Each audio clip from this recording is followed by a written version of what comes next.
Yesterday, I promised you that the Honorable Gregory W. Slayton would come back with his book, Be a Better Dad Today. This book is awesome. It's just out. It's already a bestseller. And we're making a special offer of this book to you just today. Now, yesterday is past. It was offered yesterday as well. But it's a two-day offer, and we'll tell you more about how you get that in a minute. But I want to pick up where we left off yesterday, Gregory. You said something that I just have to bring up. You said for you and your wife, divorce is not an option. Now, we're living in a world where divorce is part of the culture. A lot of people are living together without marriage because they don't want to have to go through the pain of divorce. Why is divorce not an option, and what does this mean in terms of your relationship? Well, divorce isn't an option for us for a couple of reasons. Number one, because God said, I hate divorce. Yeah. And when you think about it, that's right, that makes sense. Because it's not just about me, it's not just about my wife. We have 4 children. Yeah. The best gift that parents can give to their children is a secure, stable home. This idea of, look, God bless folks who are in blended marriages, and that's very important. And we speak to that in the book, and we speak to the importance of single dads. But if as a man you have a wife, man, thank God for that. Thank God for her, because she is going to be your best and biggest partner in terms of raising your children in the way that they should go. You mentioned in the book, and I was surprised at this, I hadn't encountered this one before, that statistically, children that are raised even in dysfunctional homes, where both mom and dad are present, even though they may not be getting along, come out better than those who are raised without mom and dad together. Well, can I tell you, the truth is all homes are slightly dysfunctional. Yeah. There's no perfect home. You know that, I know that, that's true. Yeah. But the research shows, now we're not talking about physical abuse, anything like that. That's a different situation. But when there is, sure, there's arguing. In our home, there's arguing. In our home, there's difficulties. Sometimes there's stress, there's strain in every home. It is still better for the children. On average, the research is very clear, children end up better in terms of education levels, health outcomes, job outcomes, all kinds of things, if the parents stay together. You know, I find it ironic. Being a pastor over the years, I've dealt with a lot of marriage breakdown. Sometimes husband and wife are at each other's throats, but they are adamantly passionate equally about their children. And I've sometimes asked people, hopefully not in a disarming way, but why aren't you as committed to each other as you are to your kids? Yeah, this is one of the reasons that the second tool in the 10 tools that we outline in the book is the all-in marriage tool. We as dads have to be committed to our wives. That's why I hope this book's a good Father's Day gift, because so many of us as guys, and myself as well for the first 5 years of my marriage, it was all about, you know, the job and the next career step and getting that promotion and, you know, blah, blah, blah. Look, nothing wrong with that, but it can't be my God. Fatherhood's the most important job that any of us are ever going to have. I don't care whether your title is president or prime minister or ambassador or senator or whatever. This is the only job we're ever going to have that's going to last our lifetime. In fact, we believe is going to last for eternity. That's going to have an impact. The research is clear, not just on our children, but on their children and their children's children, and has such incredible opportunity for both joy, but frankly for misery if we really mishandle it. Interesting anecdote in the book, and I'm not encouraging you to be a name dropper, but you're in the White House with President Bush, W. Correct. And he made a comment about his wife and yours. What was the comment? He told me this all the time. He would say, hey, Slayton, you know, you and I, we have something in common. We both married way over our heads, which is certainly true. Yeah. But then he went on to say, and he just said this once at this one function that I mentioned in the book. He said, you know, being a father, a husband and a father made me a much better man than I was, and don't ever forget that. And he was talking to me because it's so important for us guys to remember that that is our primary job.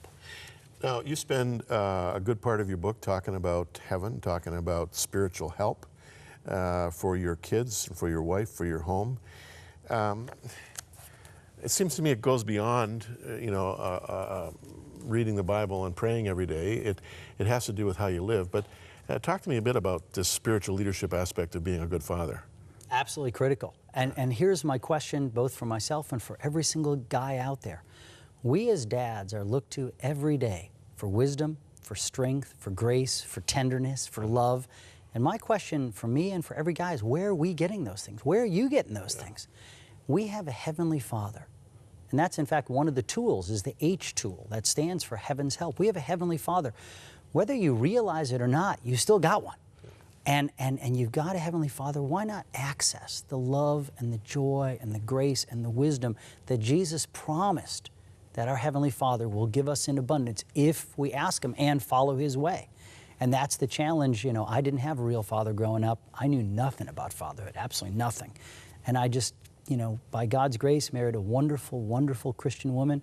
We've been married for 24 years, and the Lord has, I've still got a lot to learn, but I've learned a lot, and it's been the best thing I've ever done. You know, something that I've often commented on in personal conversation with people, I don't know how many weddings I've officiated at over the years, but some of them have been weddings for people who, the parents of the people being married are divorced. And I usually will see the father, the estranged father, ghosting around the fringes of the family pictures, not knowing if he should be in them or not in them, wanting to be in them. But he's already gone through 3 or 4 other relationships. He abandoned those children a long time ago. He's more out than in. I've often thought, you know, if a man had the access that omniscience brought, knowing everything, knowing the future, very likely he'd stay with his wife. You know, I challenge guys to think ahead. Let's not just think about this weekend or this month or where we're going to play golf with our buddies. Where are we going to be in 30 years? Yeah. Who's going to be pushing your wheelchair around? The reality is, us guys, we break down sooner than our wives and than ladies our age. Who's going to come visit you? Right? Who's going to take care of you? Not the wife you abandoned or the kids you know, never cared about. That's not the way it works. And that's why the concept of a noble family vision, where do I want to be as a father in 30, 40 years, so important. My dad told me the goal when I was just about 8 or 9. He said, the goal, Jim, is to see you into a well-adjusted, God-fearing adult who will be my adult friend. Amen. You know, and I thought, man, there's a good, noble family vision. What about the single father, however? You devote a whole section to him at the end of the book. I really appreciated that. It's tough being a single parent, whether you're a male or a female.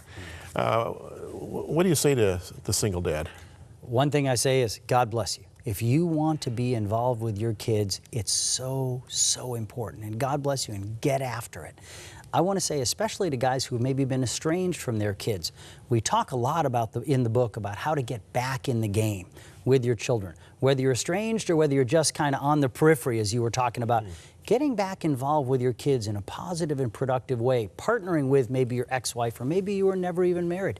It's so critical, not just to your kids' future, to your future too. Well, you suggest, and I think it's a great suggestion, that they write a letter to their kids once a week. I mean, what kid's going to resist that? There's a lot that can be done. That's why there's a put it to work section at the end of every chapter. And Jim, I want to say, even for maybe folks out there who maybe can't afford the book or whatever, there's a lot on the website, which is the title of the book, beabetterdadtoday.com.